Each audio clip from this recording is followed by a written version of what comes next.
most important question. How did you get locked inside the Dom Perignon cellar? Unfortunately, there is some secret that I cannot share. And I can promise you that the grapes, the quality is just outstanding. And For these special drinks, it requires work to understand.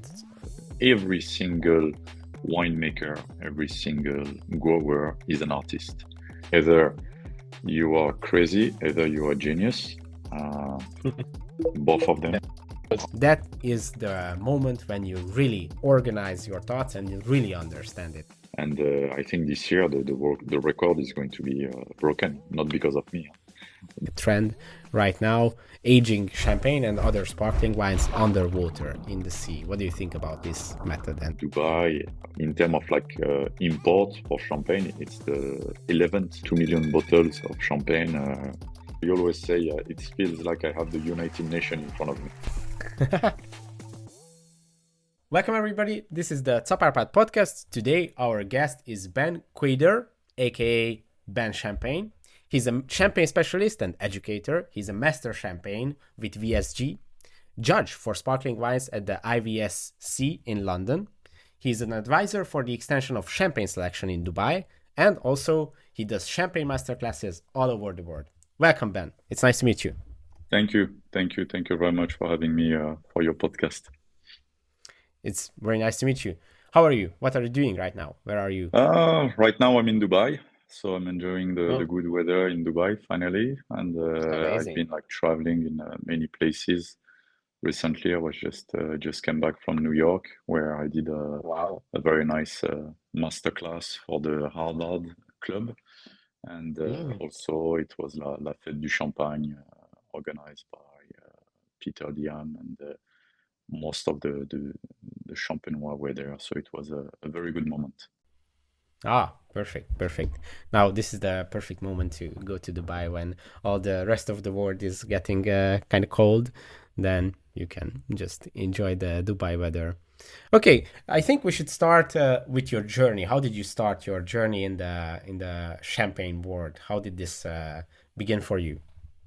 Well, the champagne world has always been part of my DNA, I want to say, as the French, and having a dad who has always been a champagne lover. So actually, that's probably the first thing that touched my lips as even like a baby.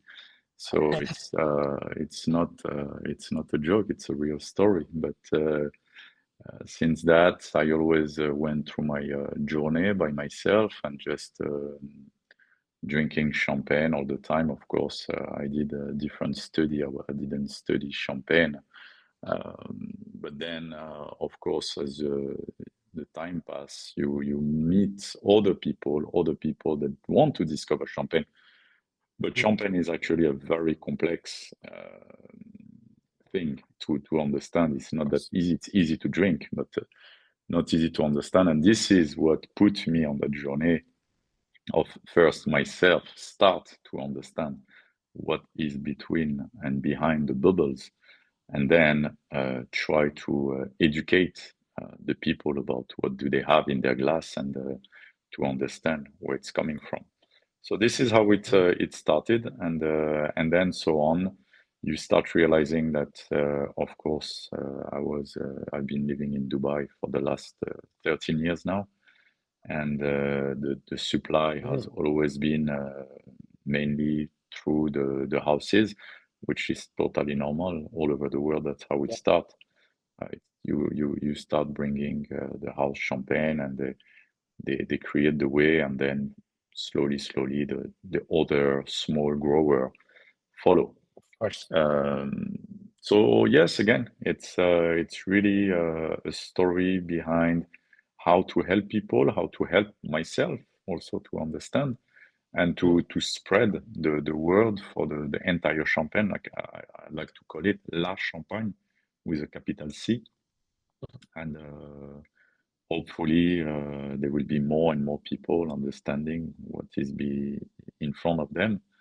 And that's the reason why I was pushed to sort of myself to organize this Instagram account all about champagne, all about education, of course, free of charge, and also having it sort of a bit fun. It's not interesting when things are too serious, and I don't like to Of be like course, this. exactly. This is my And I think you are doing it perfectly. Your Instagram is filled with information. It's very data driven and very educational, but also very fun and very interesting. And you showcase such interesting parts of the champagne world and some secret parts of the champagne world that you can you cannot see anywhere else. I love what you said, and actually, I think this is a little bit of a philosophical question when you said that it's not easy to understand, not easy to enjoy. I think, and I agree with you. Some people say that if something, an art piece or any like a human creation is good, then everybody would enjoy it.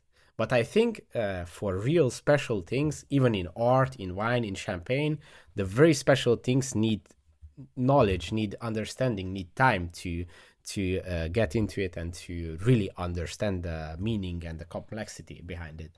So I think this is a very important thing that we should highlight, that for these special drinks and any other special thing, it requires work to understand. So it's a very good point. You know, I like to also have a bridge between champagne and art. It's good Correct. that you mentioned that, because for me it is an art. Every single winemaker, every single grower is an artist. Of course. You cannot have a similar bottle between all of them. It's this is what is the most impressive. They have a lot of grapes in common. Some of them they Of share course. the same plots, some of them they share, but you will be surprised how much the personality and the heart plays within each bottle. And it's the same for art. Of When you course. have a painting or something else about art, it goes with the art. And then once you understand what is behind it, it also helps you to know more about what Of it's course. in front of you. Of course, totally agree. And how did you manage to switch your career into the champagne world? Like technically, you mentioned that your previous education wasn't focused on champagne, and you felt this feeling that you should really deepen your knowledge in the champagne world. And how, like, I am curious about the technical way of these things. How did you manage to switch your career to this? Because as far as I understand now, this is your main occupation. Correct, correct. So it is now. It was not an easy decision for some people. They said clearly to me, either you are crazy, either you are genius. Uh, both of them, I want to say. This is how it goes.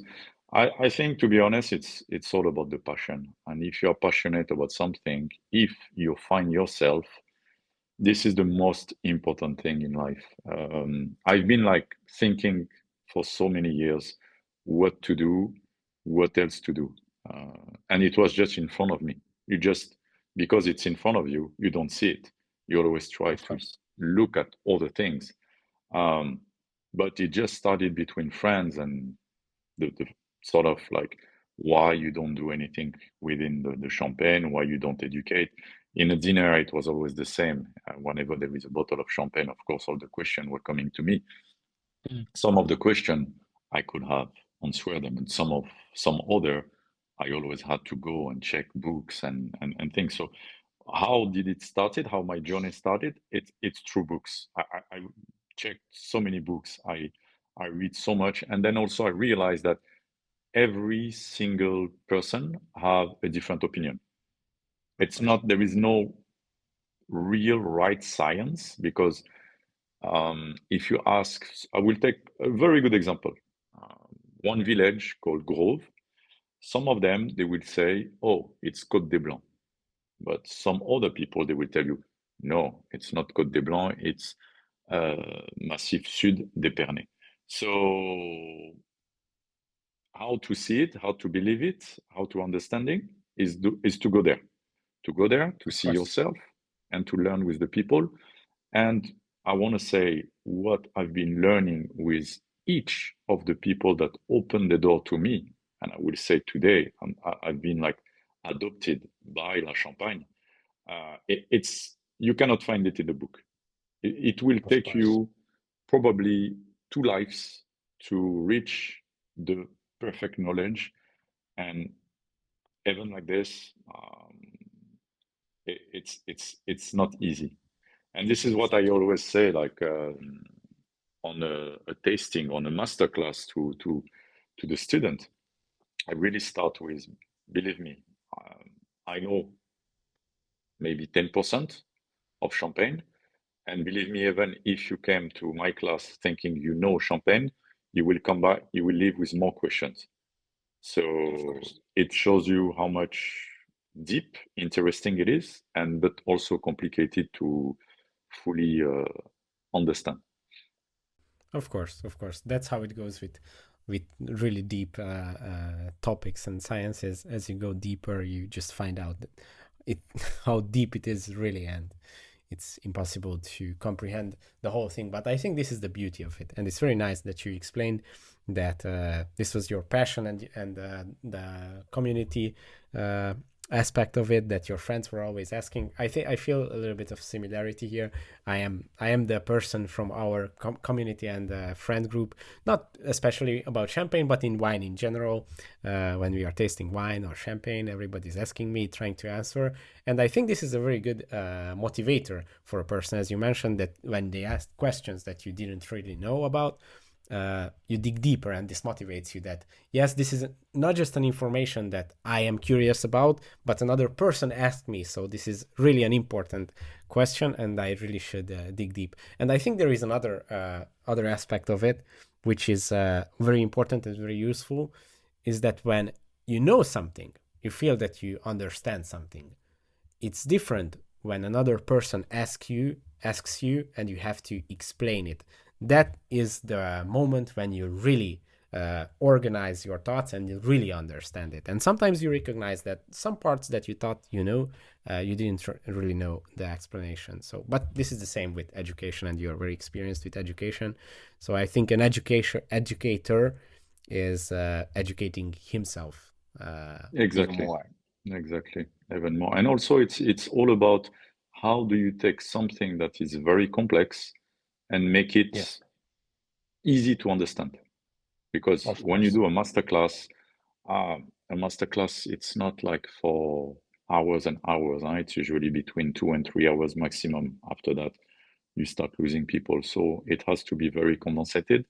But during this condensation of words and knowledge, you need to make it as easy to understand the message. And this is, I want to say, once you know how to do that, once you are able to do that, that's when you can say, okay, I have mastered this topic. But again, every door that you open, there is 10 more that are opening in the back. So you need to close them Exactly. one by one. Exactly, exactly. About opening doors, I think the most important question to you: how did you get locked inside the Dom Perignon cellar? This is one of your most viral videos on Instagram, being locked inside the Dom Perignon cellar. How did this happen, and how can it happen to us as well?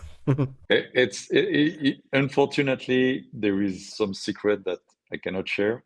Okay. I can share the video. I can share the thing that people have never seen before or never access. But yes, I respect all the people that help me and contact, and that's why I promise them that I will not share this secret. I see, I see. So you have the secret magical key to these doors. And you are visiting so many champagne houses. Uh, on your Instagram, we can see you are always in one of the cellars and visiting and checking out these very special bottles. How does it work? How often do you go to Champagne, and how do you organize these champagne house visits? So it's usually more or less it takes 6 visits a year at least. I want to say more or less. I try to go for the different cycle of the Mm, vegetation of the vineyard, the harvest, the pruning. One of my favorite time is June, when everything is just super green around and Yeah. it's very sunny. This is how usually I try to plan my trip. And then I'll give you a very good example. At the beginning, it was probably taking me 2 months in advance or 3 months in advance to try to schedule my visit, because as much as Champagne is open, it's not that easy to access to those places. Of course. And again, it's not that they don't want to receive you. It is just that the schedule is extremely busy, and especially the winemakers, they have to do everything from the field to the packaging to the marketing, the expedition. They have to be everything. It's like a one-man show sometimes. So Yeah. it's not that easy, that simple.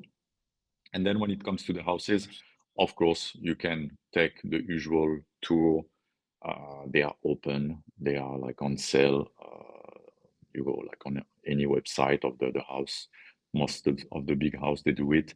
You will have like sort of very good understanding about the house.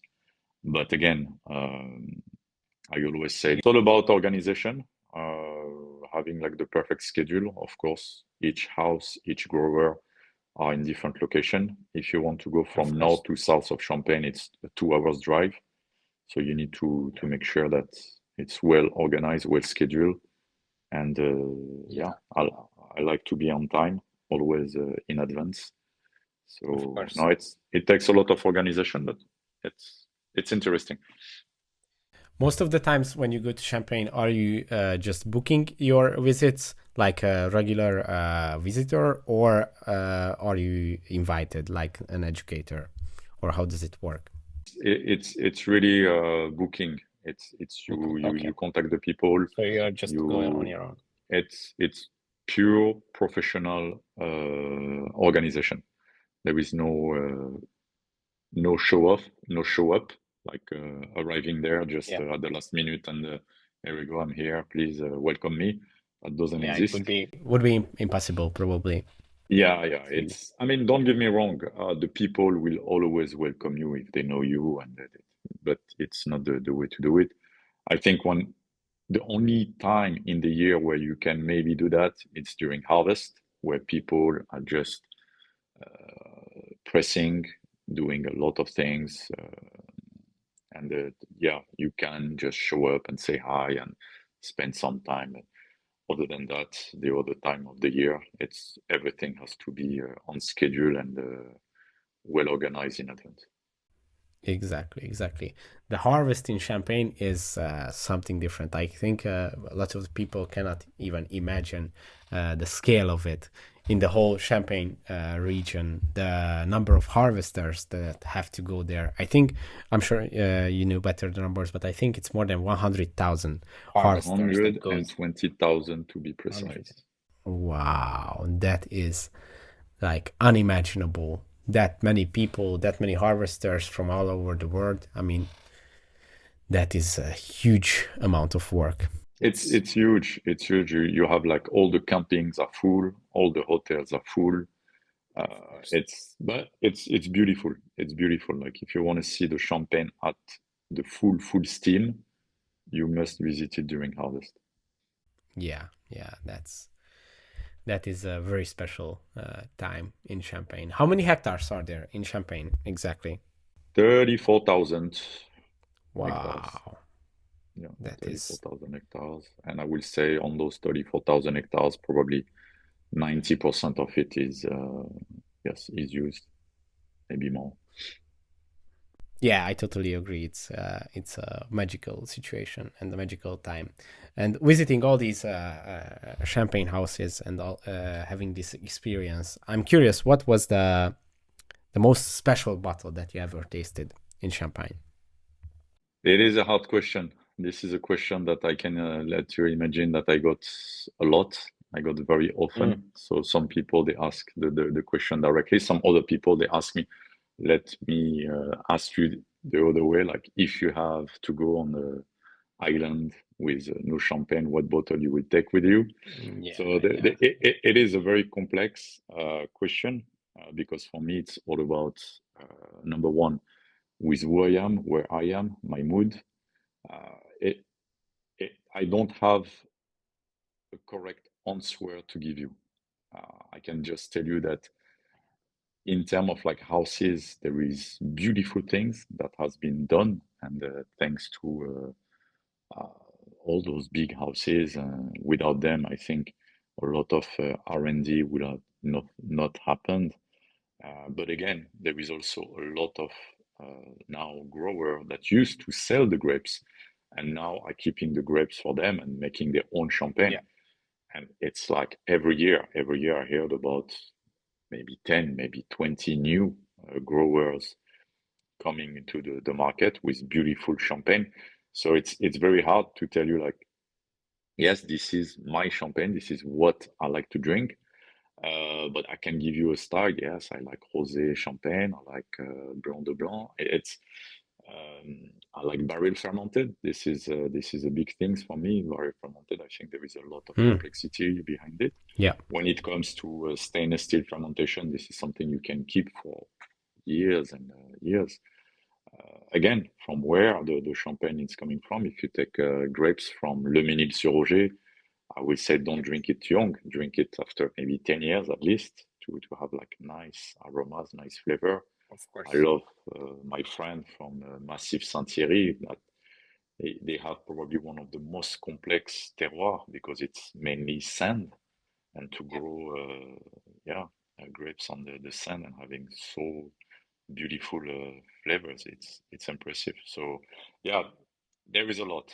There is a big list. But this It's all about the situation, probably. exactly, It depends. exactly. Yeah, I see. I see. So I think there is a more objective question. This is probably easier to answer. What was the oldest one that you ever tasted? Ooh, Because I on your Instagram we can see a lot of yes, there is a very lot. very aged. Correct. Yeah, yeah. I would say 1956 is probably the oldest one.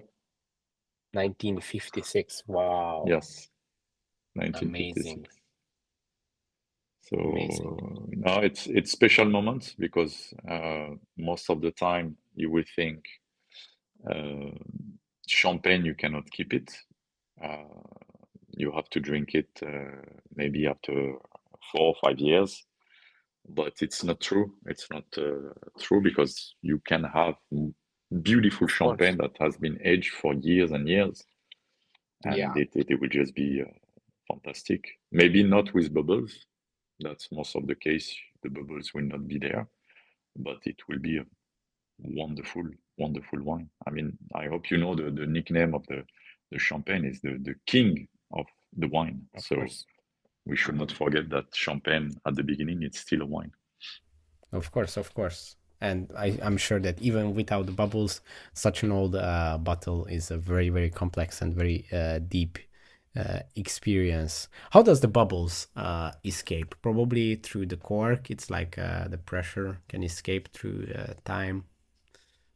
Yeah, of course, after some time, a cork will start to become like more and more dry, and it will let air coming through. Yeah, This is just physical. There is nothing you can yeah, do about it. The best way to keep it is always to keep it in the dark at like a yeah, constant temperature around 12 degrees and with a humid place so the cork will never go dry. And of course. this is the best you can do for your champagne to keep it for years and years. Don't get me wrong, some champagne, depending on the vintage, depending on the year, you cannot keep them forever. I mean, after some point, they will just lose their strength. Of So what course. nature gives you, just take it. And that is the Yeah, most important part of champagne. It's like every year is different. It's totally different. of course, of course. What do you think about this new? I mean, it's not new, actually. They did this a long time ago as well, but I think this is getting like a trend right now, aging champagne and other sparkling wines underwater in the sea. What do you think about this method? And did you have any experience with that? Yes. I think more and more people are doing it. So one of the first one was actually Leclerc Briand, where they put Mm. the bottle underwater in the sea in Bretagne, where they think is the perfect spot for the waves, for the current, for the temperature of the water. And what they do, it's very simple. They put them at 60-meter deep, because at 60-meter deep you got 6 bar of pressure Wow. from the water, and inside the bottle you got also 6 bars of pressure. So Exactly. literally So you it's have like two. equalized. Exactly. And this is, Wow. I think, a beautiful experience. I had the chance to try it many times, and it's a wonderful champagne, no doubt about it. And now I just recently had also the same with Veuve Clicquot, where they did the experimentation, and Oh, they are doing it also. I didn't know that. yes, they are doing it also, and Hmm. it's more like in a Finnish water where they're doing it, and I think the experience is fantastic. What I can remember about it, it's just depending on how many years they've been living it, each year give you like a different aroma. And when I was trying it, it was Okay. after, I think, if I'm not mistaken, 7 years in the water or 8 years in the water. Mm. I got it completely wrong. The one that I thought was, because it was blind tasting, the one I Okay. thought was underwater was actually less fresh than the one that they left in the cave. So they Okay. took those two same bottle, one they kept it in the cave, one they put it underwater, and then we did a side by side tasting, and I see. it's interesting. That's what that's why I was about to ask you if it gives a different, like a different aging style. So could you recognize it that this was aged underwater, or it's just like aged in perfect conditions? So if it you can't really tell, is there an extra special flavor to it, or it's just perfect aging and? You will feel probably a little bit of salinity in Mhm. the Leclerc Briand cuvée that I've tried. Somehow there is like some magic that happened where you feel like there is like a sea factor that came in, which it's very strange because actually there is no exchange between the outside and the inside of the bottle. Now I think we need more time to see how it evolves, how it goes, Yeah. because I still think the experience done by Veuve Clicquot, even them, they were surprised. They were surprised how the wine has evolved Mm. underwater. So I think, yeah, they probably need more years to see the real effect. Exactly. Exactly. Very interesting. Very interesting topic.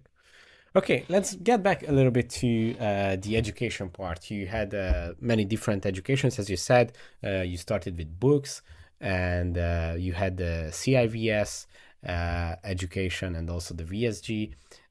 What do you think about the landscape of Champagne education right now? Which one would you recommend besides your course as well, which we are going to talk about as well? How should a person start in this journey?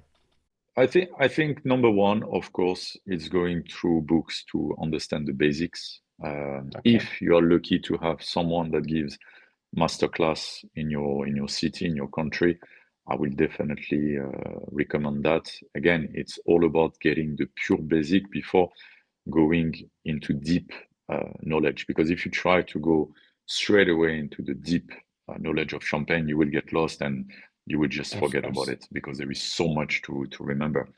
Then there is like well-known people that are like, I would say, Bibles for Champagne. One of them is AC Havelange. She's Master of Wine, and she did a Okay. specialization in Champagne also. She gave masterclass all over the world. She's very good at tasting. She's a journalist, so I would say she's probably someone to follow Yeah. because she's good. Peter Liam also. Peter Lim is amazing. I think also his book is fantastic about terroir, about, and he actually lives in Champagne. So he has Mm. spent so many years there. He's in contact with everyone all the time, and so you got some of the I would say the key people Yeah. in this industry to start your journey with, and they really take also the thing that are the most complex to the easiest to understand. Okay, that's very good advice. And as you said, some people can get a little bit scared of the complexity of champagne. What would you say to the to maybe those viewers who are new to the champagne world? What makes champagne special compared to other sparkling wines? Why they be interested in it? Champagne has probably the most complex rules in the wine industry to Mm, follow. You cannot do everything you want, even if it's your own field, even if it's of your course. own house, you have rules to follow. And all those rules are dictated by the CIVC and the cahier des charges that you need to follow. And I think that's what makes it probably the most interesting wine in the world. Um, Supply and demand is totally managed by the CIVC. You cannot Yeah, just come and pick the grape by machine. Everything has to be picked by hand. So the level yeah, of quality is also very, very high. So again, it's all those rules that make it sort of interesting. And once you know the deep rules of it, then you can understand why Champagne is what it is today. And through of all the course. years, Champagne has always been there as the festive wine, the celebration. Yeah, People, they were using it just for like dessert at the beginning. Now, then they were using it for apéro, but now you can have like an entire meal with champagne, with great of course. pairing, three-star Michelin. It's super interesting how the evolution has been done for champagne, and Exactly. it's not the case with so many other wine region where they're probably stick to what they always been. But the one Yeah, region that I see that has evolved and changed and going up is definitely Champagne. So I of still think course. Champagne is the future, the present and the future. Amazing, amazing.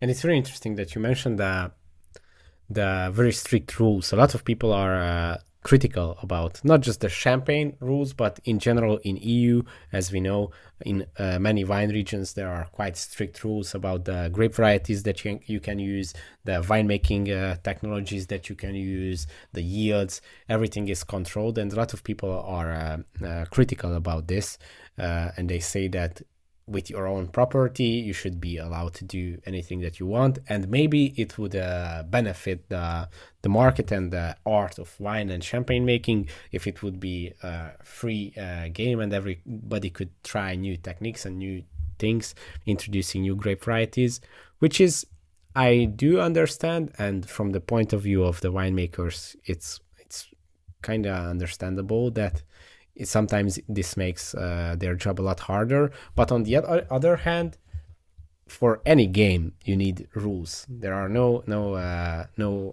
order or no fun in the world without rules. For example, there is that quote about chess, that the fact of the rules of chess, there are very strict rules, makes it such a complex and infinite combination game. And I think it's similar with champagne. Without these rules, it wouldn't be the same. So I totally agree.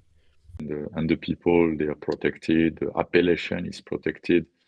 Um, so it's really having like this big brother above your head. Yes, of course, you need to listen, big brother, but at the same time, big brother is helping you, is protecting you, and yeah, this is why today Champagne it is what it is. Yeah, exactly, exactly. And if you follow those rules, you can use the champagne name, and as you say, protecting you, the big brother, it is a great advantage. And if you want to go free, try new things, you can obviously, but then you are not inside the rules of champagne, so you cannot use the champagne appellation. Exactly, exactly. Very interesting. Uh, as you said about education, we already talked about a lot of things. I would like to talk about your own course and how would you structure a course? What are the main topics that one should understand if there is, as you said, usually these courses are not like days and weeks, but a few hours, 2 or 3 hours. What should a person understand about champagne in such a short time? Just the subtitles of the topics that you should be targeted. So the topic usually start with the story of champagne. You cannot start to understand something without going into the past and how it started. So this is the number Okay. one, the story of champagne, because of course you have like a lot of fairy tales in the champagne Yeah. history.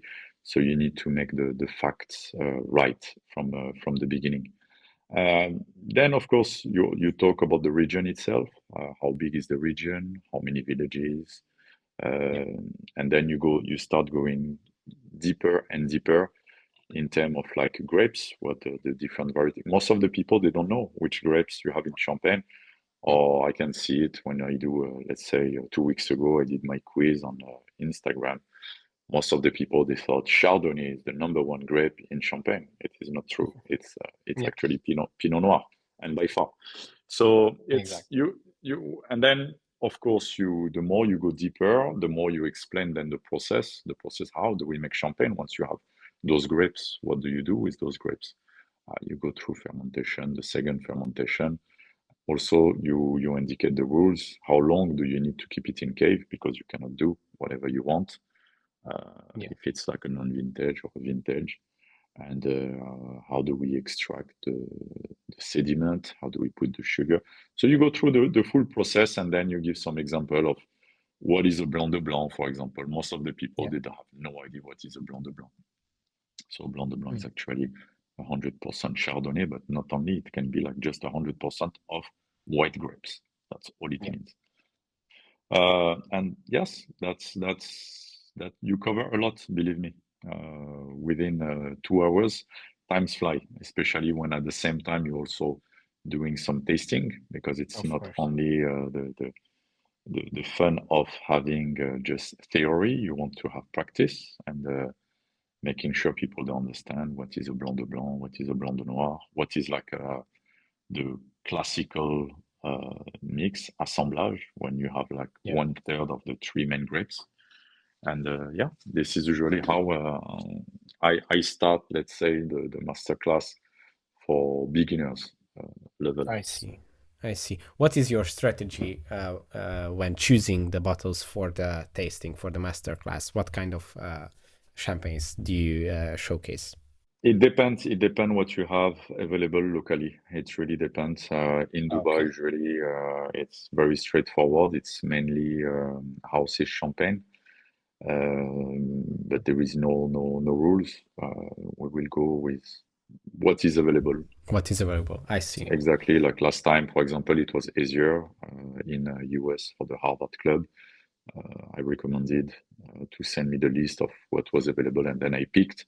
Of course, you want to have like pleasure to people, so you want to have like a good tasting, but also you need to work out with the budget that people gives you. So let's say price value for money. This is always Yeah. the target. Okay. Perfect. I see. I see. Uh, so, as you mentioned, you are visiting a lot of countries and presenting all your master classes in person. So you do not have like any online master classes, No, I don't do just in online person. masterclass. Yes. Okay. I'm a true Perfect. believer of the contact with people. Communication has to be Yeah. sometimes, face to face, and there is like messages that you will better get them when you are Of face to course. face. When you don't have choice, of course, you should go through master classes online. But I love the fact that you have like at least people in front of you reaction. And Yeah. The feedback and everything. Exactly. Exactly. I see. What other countries are you visiting? What are the main markets for champagne education? You mentioned you are in Dubai right now. You went to the US. yes, Dubai, US, mainly Europe. Europe is a big market. But I think more and more the US is going to be more interesting now. For example, the Harvard Club, they want to have me 2 times a year Mm. for masterclass. But again, it's definitely where they need me, where the people contact me. Um, there is no limit, I want to say. But Okay, I see. mainly all the biggest masterclass I'm doing are mainly here in Dubai. Dubai, I see. What about Asia? I saw some statistics that the Asian wine and champagne market is growing very fast, and there is huge interest in the Asian market about champagne. What did you see about this? You're right, you're right. So people they're usually surprised when you say that Japan is probably one of the most connoisseur in terms of champagne and wine. It's incredible, but for me, it just makes sense. The place with the most three-star Michelin restaurants Yeah, is Japan. So why people in Japan they will not know about the culture of champagne, the art of champagne, and the culinary and the exactly. taste? It's just normal. And Another I and country, I yes. Exactly, and I actually think that their gastronomy is quite fit for champagne. Lots of seafood, lots of things that are perfect for combining with champagne. So it's quite understandable that they are growing so fast. Japan, China as well. Lots of Asian countries are. China and then Southeast Asia and Yeah, then Ocean Pacific like Australia. Australia is booming in terms of champagne yeah, consumption. So no, I will say today there is a big focus on Asia for the yeah. for the champenois. Yes. Yeah, very interesting.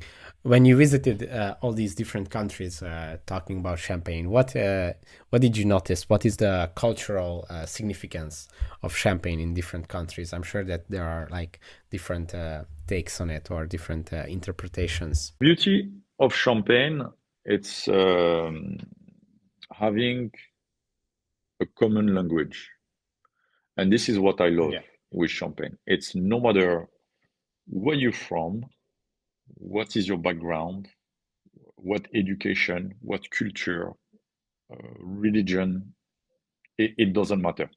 When yeah, people they sit around with a glass of champagne, with a champagne experience, you will be surprised how people they just feel united on the same mm, line.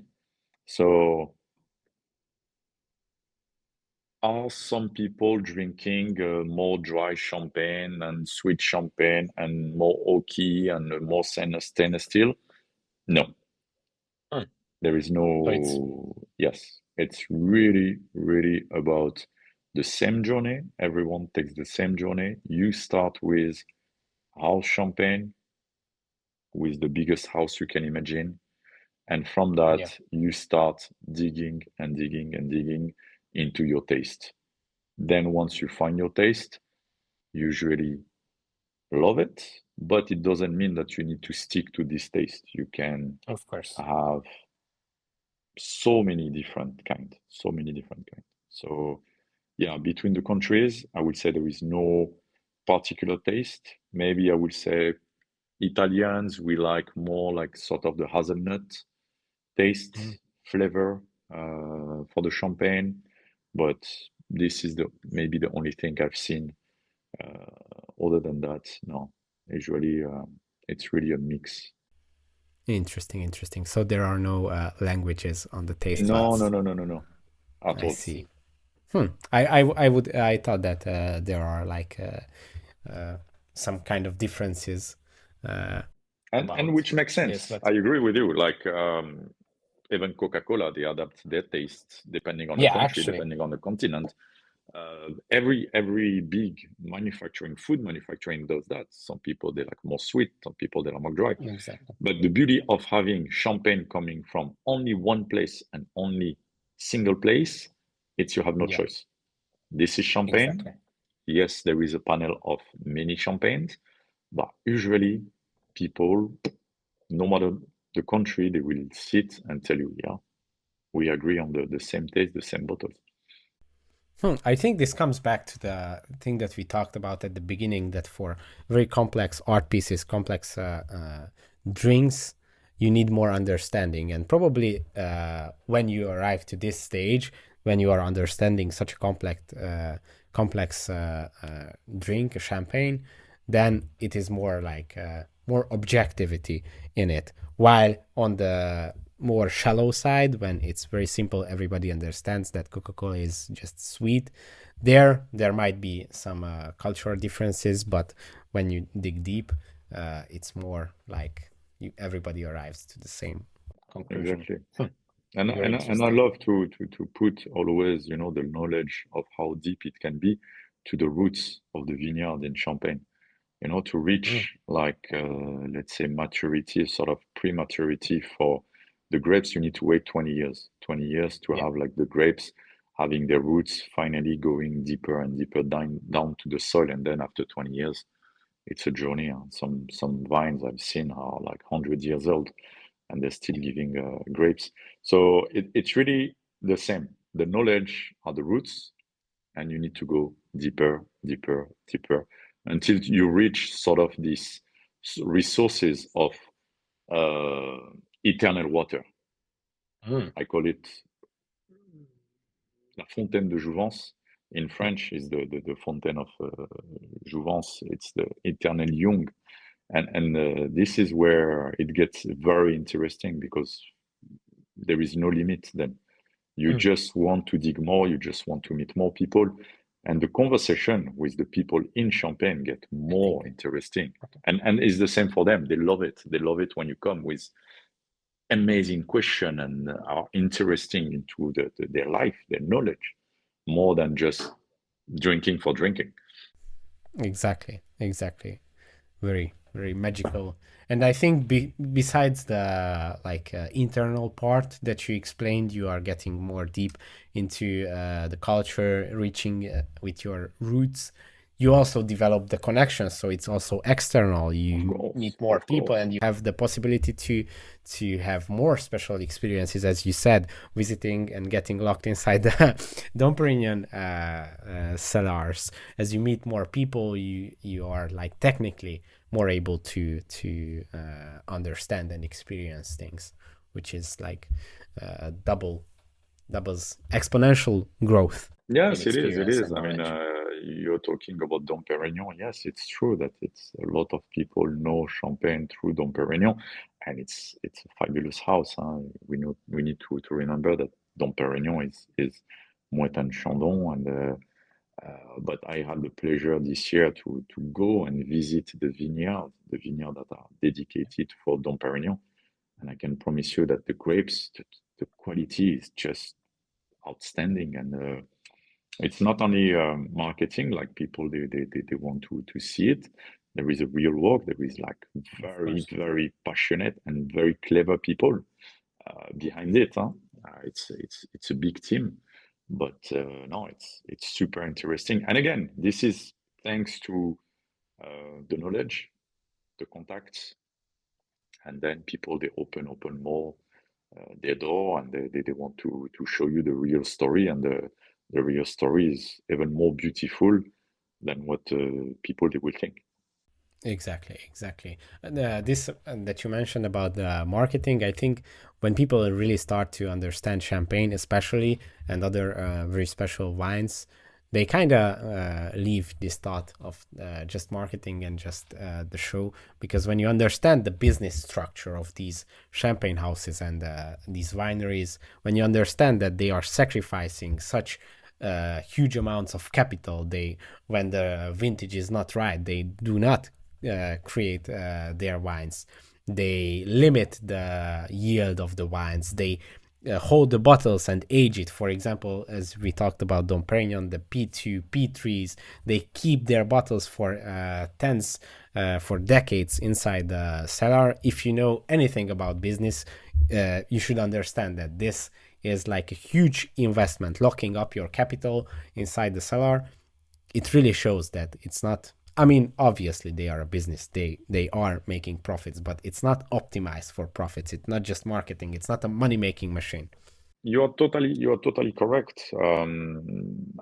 people, when they are able to produce champagne, and this is also one of the reasons why champagne costs probably more than any sparkling wine. There is a huge investment. It starts with the vineyard. The price of the grapes per kilo has nothing to see compared to other sparkling wine region without naming any. I'm sorry. Can you tell us the price? What was the price this year, if you know the More approximate or price? less, an average will be around €7 per kilo, seven, Wow. 7 to 8, depending on some of the region. But no, Wow. it's not. It start already with the price of the grapes without Yeah. starting anything. You still didn't press, you still didn't do anything. Then, of course, all the products behind it, and then as you mentioned, keeping it in the cave for a minimum of 3 years if it's a vintage. That's 3 years without nothing. Yeah. Yeah. Which is And very I'm not even talking, as you mentioned, when you go to P2 or P3, where it's like 10 years, 20 years in the cellar. exactly. Yeah, Exactly. So everybody should like really appreciate this fact, because those that are critical about these houses, they should understand that if a winery is focused solely on profits, they would start making bulk wine very cheap, easy drinking, low shelf bulk wines, because those businesses are actually the biggest ones. I'm not going to name any of these businesses, but there are many in the US, in South America, in Spain, that are huge, hundreds of thousands of hectares, and they are making the biggest amount of profits on wine. So yeah, it's not. This should be taken into consideration while talking about these wineries and champagne houses that are really taking the time and taking the effort to create art. correct. Yeah, yeah. What about Dubai? It's very interesting that you are right now established in Dubai and have so many champagne courses. Honestly, I didn't expect it to be. I knew that there is forming of a wine market in Dubai, but I didn't expect it to be such extensive. Can you tell us It is, more and about? it's a huge market. Number one, like most of the people, they don't know that you can drink in Dubai. Yeah. Of course, there is laws like everywhere, but Dubai, I mean the UAE in general, in terms of like import for champagne, it's the 11th market, so it's about around Wow. 2 million bottles of champagne shipped every year. Wow, that's shocking. Exactly. Most of the people they don't know it, and I think this year the record is going to be broken, not because of me, huh, but because of. But it's in some part In some probably. point, you put a little stone, and the more people are aware, the more they educate. Yeah. I take it in around me. Most of the people that comes to my master classes, they are like wine lover. They are curious about champagne, and when they leave, they're like, "Oh, now you totally changed me. Now I love champagne."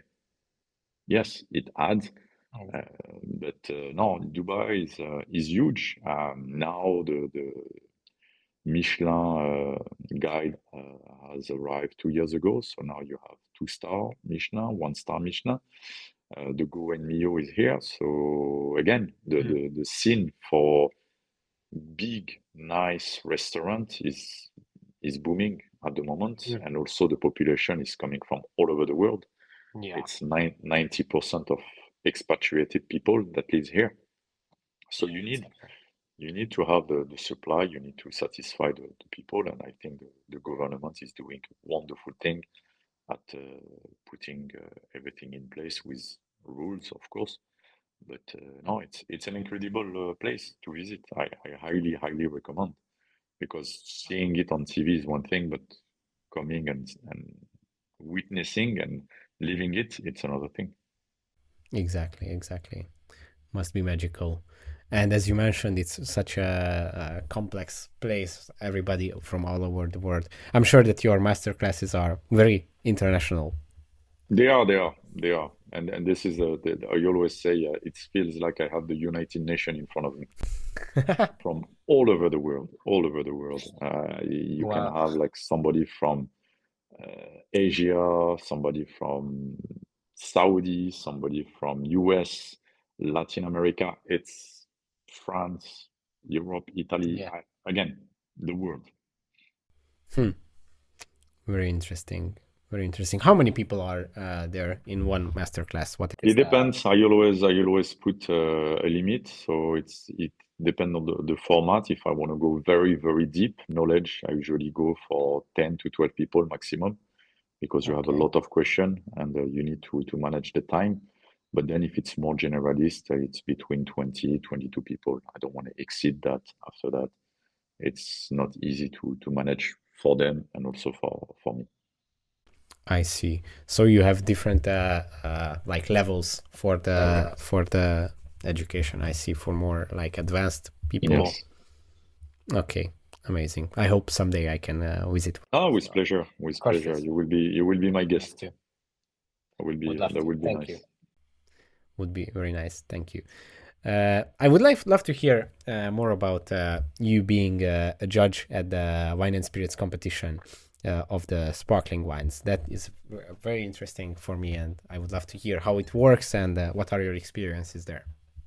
Yeah, so the IWSC takes place every year around May, end of April, May, and they have like different categories. One of them is Yeah. sparkling Okay. from all over the world, from China to Canada. And you have different panels of judge. Whole panel of judge is mainly specialized in champagne. Last year we had maybe some sparkling from Burgundy and some sparkling from Mm, Canada, but other than that, okay. everything else were champagnes. It's totally blind. The only thing that you have is if it's a vintage, and you will have if it's a champagne or not, and that's it. You don't have any name. You don't have, and then you go through the tasting. I'm sorry if it's not a champagne. Do you get the region or the country Yes, of it? yes, you got So you always get correct. the okay. You got the region. So the usually what they do, the fly panel will be typically uh, sparkling from France, for example, and then you will just have the region, or sparkling from Canada with which place in Canada, if it's Ontario, if it's Yeah. another place. Then you are like three people in the panel, three judge. Okay. I myself was with a very nice person called Peter Crawford. He's another like Mm, a very well champagne expert, I would say. He's pretty good. And then you just do your notation from your side, and then you compare your results, and then you give the median of those results. If in case you are not in line, you can call the master judge, which for in this mm, case is directly the master of wine, Essi Avlan, and then we can discuss together to see what exactly do we feel wrong or correct about it. And yeah, then the result arrive 2 months later, and we have like the entire notation. But it is very very interesting and very impressive because you go through a lot of sparkling, a lot of champagne in yeah. within 2 days, so morning until evening. Mm. But it's an incredible experience, and more to I can come. imagine. I've been just contacted to do more judging. I cannot share it Mm, yet, but this is going mm. to be very exciting. Amazing. Congratulations. Thank you. Can't wait to hear what it is. Yeah, I can imagine that it's a very great experience and a very good opportunity for learning. The opportunity to taste so many wines. How many wines do you judge and it at one session? This is more or less about, I want to say 70, 60, 70 per day. Okay. So 2 days you taste There is around. 130 more or less. Yes. Wow. It's a lot, That's great. believe me. Yeah, I can imagine. I judged once at a local small wine competition in Hungary, and I tasted around, I think, 70 or 80 samples one day, and it was quite hard. I was very excited before. This was my first experience doing such a thing, and I was very nervous even if I can judge the wines objectively after so many samples. But what I've noticed, I mean, it was hard, obviously, but it wasn't like I thought that it is going to get harder after tasting the first 20 samples, but actually my mind started to focus more, and I felt that after like 20 or 30 samples, I could judge even better. Of So course. it's really your mind sets on it, and you start to recognize very very very small minute things, and you focus, and it's a great experience, I honestly. just call it calibrating.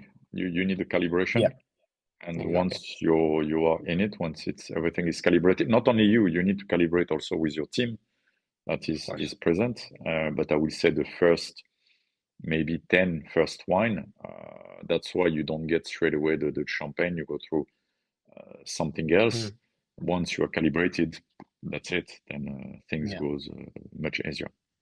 very smooth. Yeah, exactly. Are you judging on the 100 point scale? Yes, correct. Okay, okay, Yeah. okay. And what are your experiences? As you mentioned, all sparkling wines from all over the world are coming in. Uh, right now, the numbers show that sparkling wine is growing in many different countries and regions, not just Champagne. How do you see the landscape right now of sparkling wine? Obviously, Champagne will always remain Champagne, but what are the other contenders that you see that are have very very good potential?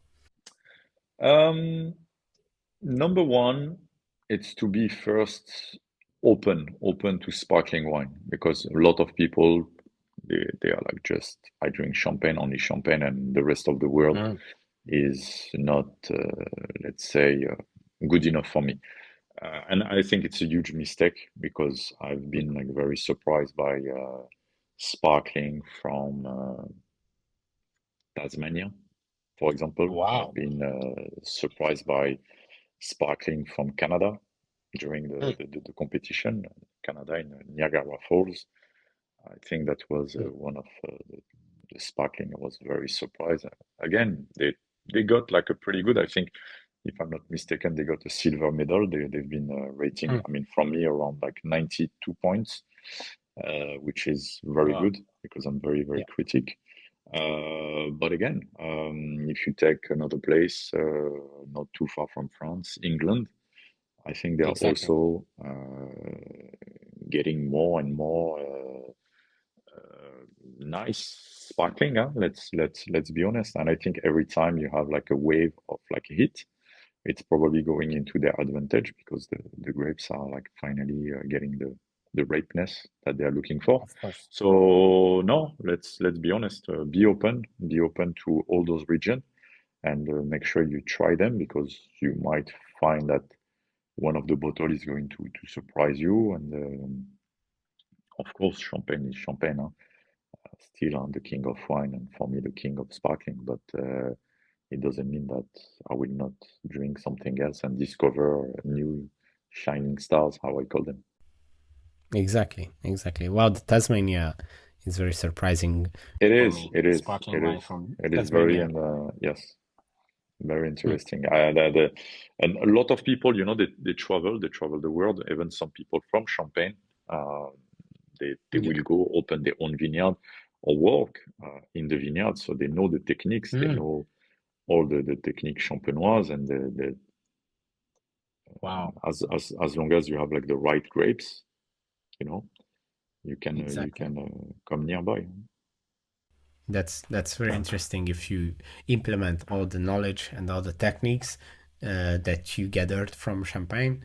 Then the only difference should be the microclimate and the soil difference, which gives another twist to the game.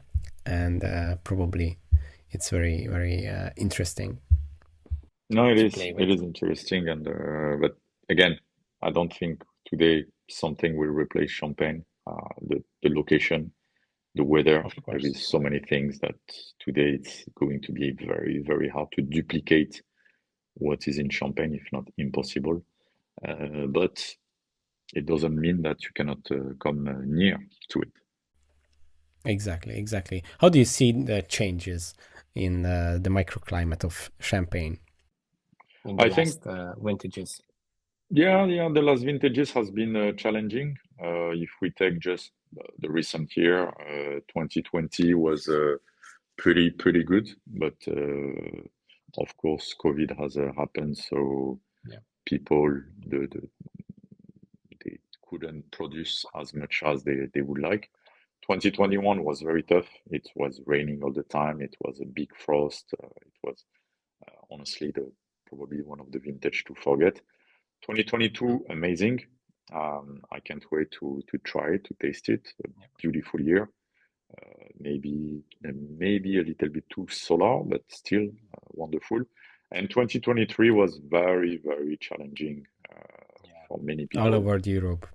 Yes, so I would say the white grape, the Chardonnay was beautiful, especially Côte des Blancs, wonderful grapes, but the Pinot Noir and the Meunier especially had suffered a lot. So you needed to do a lot of sorting in the vineyard itself, and this is why it's so important to pick the grapes by hand, because if it was Yeah, with a machine, you will have you can literally a do mix anything. of botrytis and so many stuff. So yeah. Yeah, yeah. But as we know, Champagne survived quite a long time with many difficulties. So I think it is going to be fine for the future Oh yes, as well. I'm not worried. I'm not worried for champagne. I agree. Exactly, exactly. Well, thank you for this. I love this discussion. It was very interesting. I hope we can continue this with a glass of champagne in hands It's pleasure. someday. With pleasure. Where our followers can find you, where should they follow you, where can they find your course? No, it's pretty easy. You can just go on my Instagram. This is the base of everything. This is how it started. This is how it's going to be for a long time. So at Ben Champagne with a S at Champagne, and you will see me there. You cannot miss me, and I invite you to come and see what I post. And there is a fact Tuesday every Tuesday, so interesting fact about Champagne. And on Wednesday there is always a Wednesday quiz where I can promise you you will be challenged if you think that you know everything about Champagne. Exactly, exactly. I love those quizzes and we are following it all the time. So, guys, don't forget to subscribe and follow Ben Champagne on Instagram. Check out his course. Thank you for watching. Thank you, Ben, again for this. Thank you so much. And hope to see you soon. Likewise, thank you so much. Have a nice day. Bye.